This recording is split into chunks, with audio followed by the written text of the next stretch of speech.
Imagine what you could do with an extra 5, 10, or 20 hours per week if you just took a few minutes now to define exactly what you need and what you expect from those who you invite into your home to help you out. That's why if you're in the market to hire help, it's essential to start with clarity and purpose in what you want to accomplish.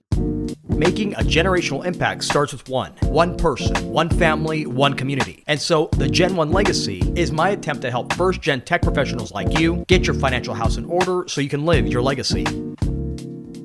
Have you ever hired someone for help around the house and you immediately regretted it? You know, I've had my fair share of unhelpful helpers over the years. In fact, I remember a time when I hired cleaners that didn't leave my house as clean as they promised. You see, my family is pretty good about keeping our house tidy. But you know, every once in a while, we'll hire someone to come out and take care of the deep cleaning that we sometimes can't get to. You know, it's the stuff like wiping down the baseboards or dusting in high places, cleaning the ovens, or otherwise getting into those deep nooks and crannies that we otherwise can't get into. So one day we needed help cleaning, and having recently moved to Pennsylvania, we were looking for a new crew to help us out. You know, we did our research online, we called around, and 3 nice ladies showed up at our house one afternoon and offered to give us a deep clean for what seemed to be a reasonable price. Well, you know, as they got to work, it immediately became clear that they wouldn't be able to get the job done in the time that they'd allotted for the work. And how exactly did I know this? Well, you know, they didn't have the same hustle or focus on their work as other professionals that we'd hired in the past. And you know what?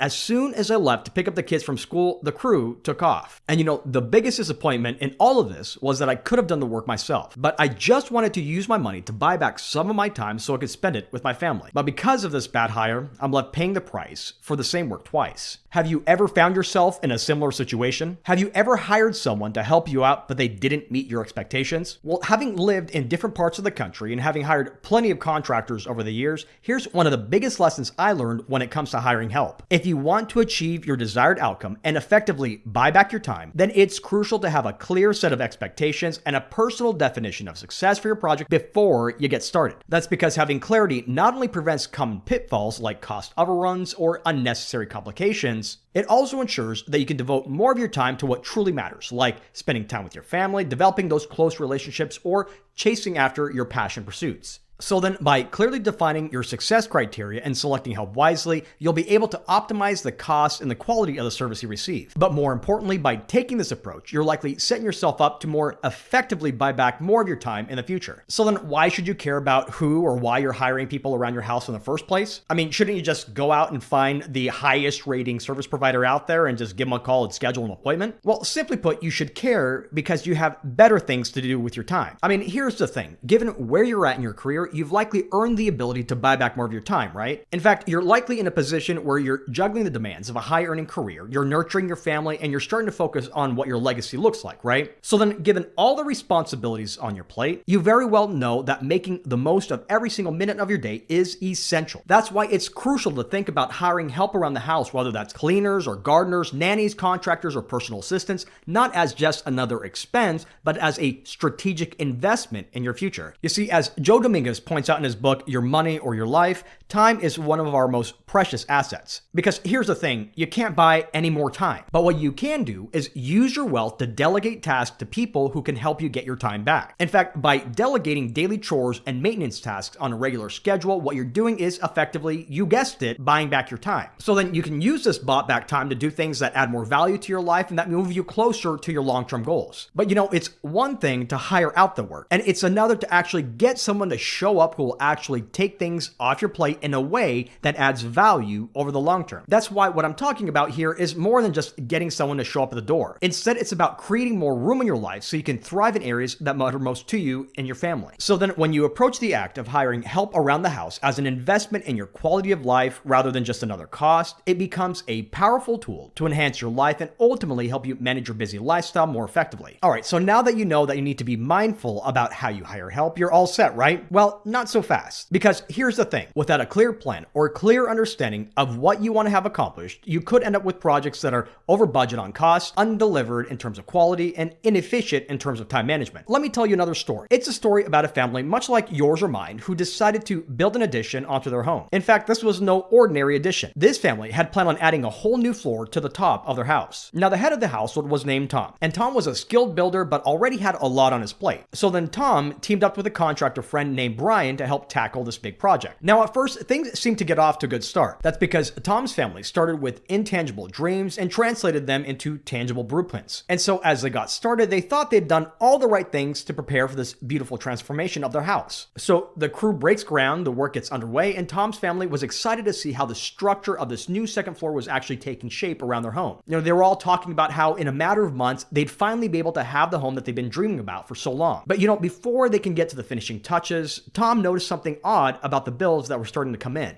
Something didn't add up. The numbers, the costs, they were off, and they were off by a lot. Now, Tom, being a builder, was keen to keeping a close eye on expenses and noticed charges for materials that never made it to their house. In fact, these were charges for materials they didn't even need and certainly weren't being used in the renovation. So Tom did what any other reasonable person would do, and he brought up this issue with the contractor, Brian. Now, Tom expected a simple explanation, but instead of clarity, Tom received defiance. That's because Brian insisted that everything his crew ordered was being used in the build. But having been a builder himself, Tom knew this simply wasn't true, right? Well, push came to shove, and Brian eventually walked away from the job, leaving the family with an unfinished home and a looming legal battle. But ultimately in court, it came out that the contractor's crew had been ordering extra materials on Tom's dime that they were using for their own side projects. So then eventually, the judge ruled in the family's favor in terms of the unused materials, but Tom's family was left with an unfinished home, including no electrical, no plumbing, and no roof, just a shell of what used to be there. So what's the point of the story? Well, while Tom had clearly laid out his expectations about what the addition was supposed to be built and how it was supposed to look, he fell short in his selection of his contractor. You see, Tom placed too much trust in Brian without first establishing the right sort of expectations for how they'd actually work together. Now, you recall that Brian and Tom were friends, right? And there's a good reason why they say you shouldn't mix business with pleasure. Because ultimately for Tom, it led to Brian's crew taking advantage of his family and also led to a failed home improvement project. When it comes down to it, you don't want to pay the price for the same work twice. So then that brings us to our next point, and that's about hiring for the right fit. Because here's the thing, if you don't step into this decision with a clear idea of how you want your helpers to work with you, then you might find yourself facing not just logistical messes in the future, but also emotional problems as well. How so? Well, what I'm talking about here involves more than just dissatisfaction with unfinished or poorly done tasks. No, what I'm talking about here gets at your and my core need to feel in control, to feel secure, and to feel like we're capable of making the right choices, right? Now, up till now in your life, you likely prided yourself on your ability to smoothly manage things in your professional and your personal life. You've got your daily calendar dialed in, and you've likely start your week by planning out your schedule to ensure that you're making the most of your time. But imagine here for a moment that you've hired help, and this week things aren't going as planned. That's because your hired help is not actually meeting your expectations. In fact, now you're spending more of your time managing the helpers than focusing on what you were supposed to do with that extra time, right? So what happens now? Well, deep down, I'm guessing that you feel a mix of frustration and disappointment. And there's likely this nagging thought that maybe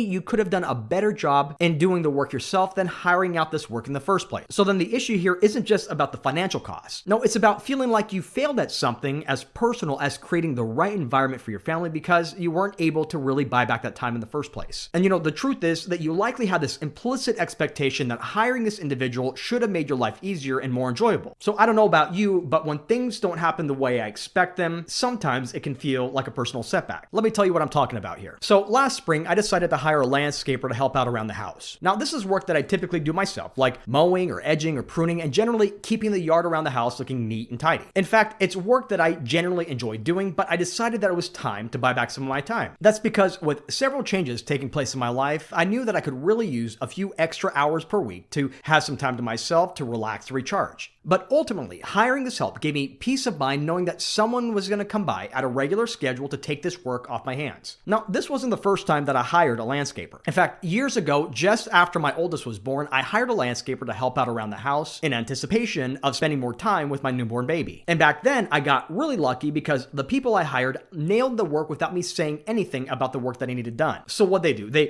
cut the grass, they edged the lawn, they even took care of the weeds growing between the cracks in my walkway without me saying anything about it. And the icing on the cake was that they cleaned the flower beds and carried away the leaves instead of filling up my garbage cans when the work was completed.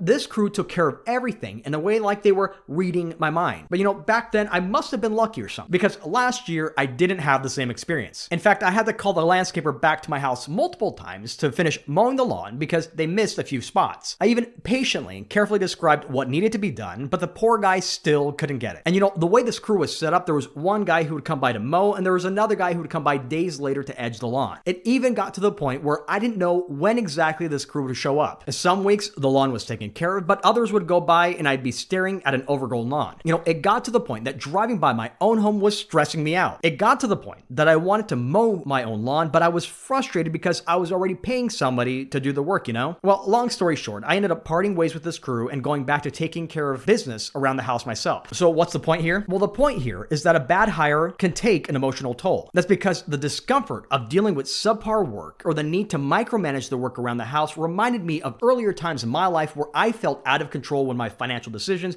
didn't pan out the way I'd hoped. In essence, the negative experience wasn't so much about the cost as it was about the emotional toll that had taken on my life. It was about how my attempt to buy back my time actually backfired and cost me more than it was worth. So then for you then, the lesson from my experience is that not hiring the right fit can lead to unnecessary frustrations. That's why getting your hiring decision right the first time is so crucial. It's not just about efficiency, it's also about maintaining your emotional balance and ensuring that your home remains a sanctuary and not a source of stress. All right, so then what can you do to ensure that you're hiring the right help and not paying the price for the same work twice? Well, you can start by clearly defining success. Now, this work involves gaining clarity on what you want to have accomplished before you actually go out and hire that help. You see, without a clear vision of what success looks like, the work that your helpers show up to do can become disjointed and ineffective. But with clear goals, you get clear actions, which in turn results in clear outcomes. That's why one of the first things that I do when I go out looking for help is to start by defining what success looks like to me. And so what I'm doing here is aligning all my efforts and my resources towards achieving a defined objective. And so as I get started, what I typically do is ask myself,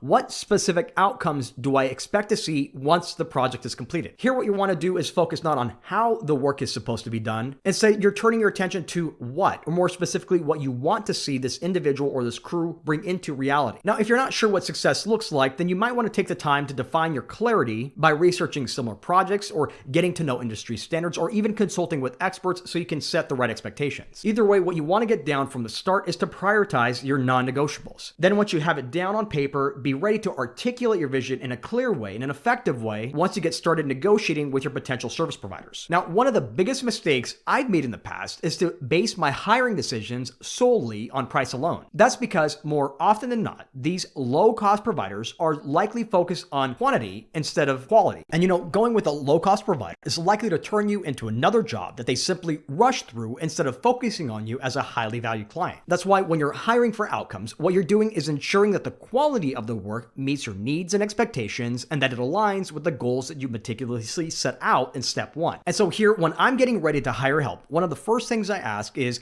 my intended hire truly committed to my defined outcome? In other words, are they willing to go the extra mile to give me what I want, or am I just another job that they need to get through? So then, to figure this out, what I've found works best is to have candidates describe what the end result will actually look like. Here, what I'm listening for is not how they're going to do the work, but what their vision for the work will look like. In other words, instead of me telling them how they should do their job, I'll go back to step one and articulate what success looks like to me. So then if they can reiterate back to me my own vision, then I know that we're likely on the same page. Remember, you don't want to pay the price for the same work twice. Finally, when it comes to hiring effectively, I want to ensure that I have a backup plan in place to deal with the inevitable hiccups. Whether it's a house that isn't clean to your standards, or a garden that's neglected, or a home repair that's incomplete, these letdowns can disrupt your routine at best and cost you all the time that you thought you bought back at worst. That's why being prepared for these eventualities is crucial, and maintaining the smooth operation of your household and also ensures that your family's well-being is taken care of. So then the number one question I ask of a service professional before I hire them is, how will you make the situation right if things go wrong? Here, what I'm looking for is someone to tell me more than "we'll take care of you" or "you have nothing to worry about." Because the truth is that a lot's changed in recent years, and yes, I do have a lot to worry about. That's why you'll want to ensure that your contract or your service agreement includes clauses that address non-delivery or non-performance and how those situations, should they come up, might be resolved. When it comes down to it, hiring help in your personal life is one of the most effective ways of buying back your time. At the same time, it could very well turn into a fruitless effort if you don't approach hiring from a place of intention. That's why I take the time to first clearly define what success means to me. Then, as I'm screening candidates, I communicate these goals clearly to my helpers and have a backup plan just in case things don't work out. Remember, your ability to get the most out of your service provider starts with you. That's because if you don't clearly communicate your expectations when you hire them, you could end up with problems that go beyond money. Indeed, without a clear plan, you could risk facing projects that cost too much, you could experience subpar service, or you could wake up with less time on your hands than when you started. But think for a moment how your life would change if you did end up getting getting it right. Imagine what you could do with an extra 5, 10, or 20 hours per week if you just took a few minutes now to define exactly what you need and what you expect from those who you invite into your home to help you out. That's why if you're in the market to hire help, it's essential to start with clarity and purpose in what you want to accomplish. Because by doing so, you're not only buying back your time, you're also taking one step closer to becoming the master of your own financial independence journey. To learn more about today's topic, you can visit the episodes page at legacygen1.com. And if you can find one person in your life who would benefit from today's message, please share this episode with them. But until next time, I'm Peter Donisanu, wishing you and yours abundant health and prosperity.